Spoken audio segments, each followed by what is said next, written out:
కథ పేరు మంచిమిత్రుడే సగం బలం. రచన పఠనం సుజాతారావు. విజయ్ సాహసవంతుడైన కస్టమ్స్ ఆఫీసర్.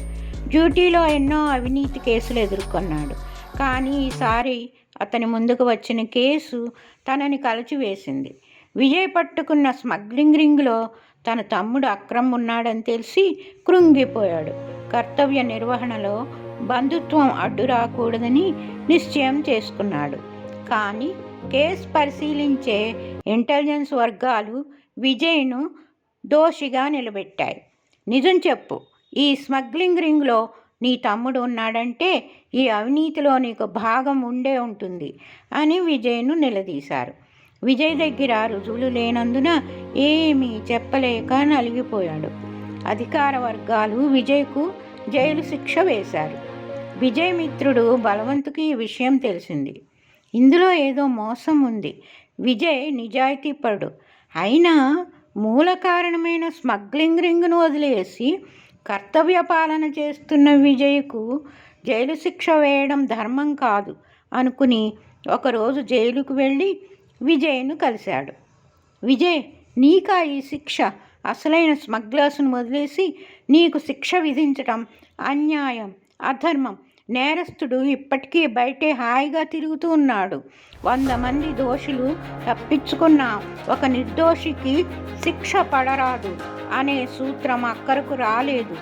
విచారించుకు, నేను ఎలా అయినా నిన్ను బయటకు తెప్పించే ప్రయత్నం చేస్తాను అన్నాడు బలవంత్ భరోసా ఇస్తూ. మిత్రమా బలవంత్, నువ్వే నా సగం బలం అన్నాడు విజయ్ అతని సహాయానికి ధైర్యం తెచ్చుకుంటూ.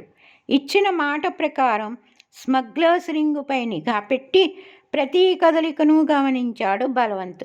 ఒకరోజు అక్రమ్ను కలిసి మాట్లాడాడు. నీ మూలంగా నిజాయితీ గల నీ అన్న జైలు పాలయ్యాడు.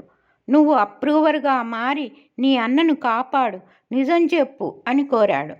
ఈ మురికి కూపంలో ఉండడం నాకు ఇష్టం లేదు, కానీ పర్యవసానం ప్రమాదకరమని మనస్సాక్షికి వ్యతిరేకంగా పనిచేస్తున్నాను. చెప్తాను, నిజం చెప్తాను.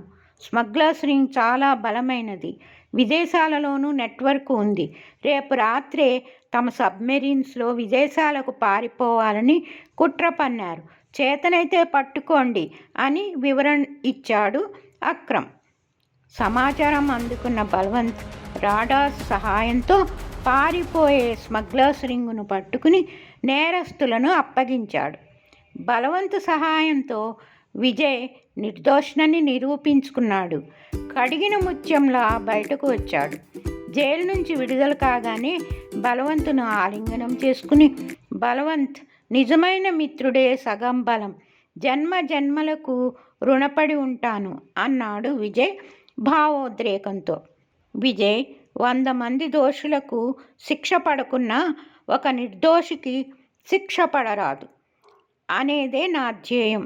పదరా, ఇంటికి వెళ్దాం, నీకోసం అందరూ ఎదురు చూస్తూ ఉన్నారు అంటూ ఇద్దరు ఇంటికి బయలుదేరారు.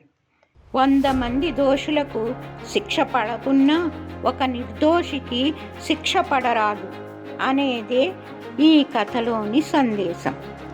కథ సమాప్తం.